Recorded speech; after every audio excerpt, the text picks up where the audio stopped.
Cette guerre n'est pas un conflit entre l'OTAN et l'Occident d'une part et la Russie d'autre part, comme certains peuvent l'écrire. Il n'y a pas de troupes ni de bases de l'OTAN en Ukraine. Ce sont des mensonges. La Russie n'est pas agressée, elle est l'agresseur. Cette guerre est encore moins, comme une propagande insoutenable voudrait le faire penser, une lutte contre le nazisme, c'est un mensonge, une insulte. Les dirigeants russes s'en prennent à la mémoire de la Shoah en Ukraine, comme ils s'en prennent en Russie à la mémoire des crimes du stalinisme.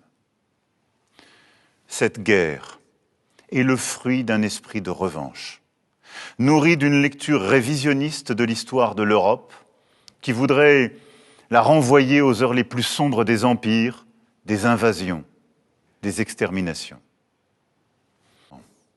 Nous ne sommes pas en guerre contre la Russie.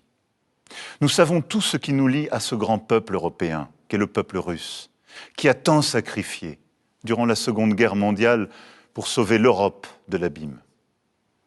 Nous sommes aujourd'hui aux côtés de tous les Russes qui, refusant qu'une guerre indigne soit menée en leur nom, ont l'esprit de responsabilité et le courage de défendre la paix, et qui le font savoir en Russie et ailleurs.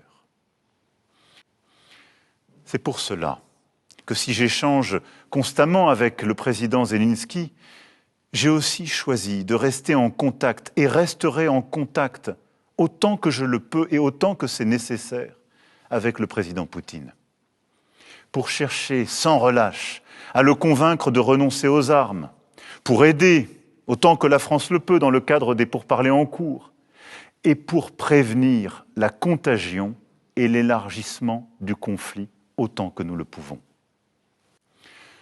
Notre agriculture, notre industrie, nombre de secteurs économiques souffrent et vont souffrir, soit parce qu'ils dépendent des importations de matières premières venues de Russie ou d'Ukraine, soit parce qu'ils exportent vers ces pays. Notre croissance, aujourd'hui au plus haut, sera immanquablement affectée. Le renchérissement du prix du pétrole, du gaz, des matières premières a et aura des conséquences sur notre pouvoir d'achat. Demain, le prix du plein d'essence, le montant de la facture de chauffage, le coût de certains produits risquent de s'alourdir encore. Notre pays amplifiera donc l'investissement dans sa défense décidé dès 2017 et poursuivra sa stratégie d'indépendance et d'investissement dans son économie, sa recherche, son innovation, déjà renforcée à la lumière de la pandémie.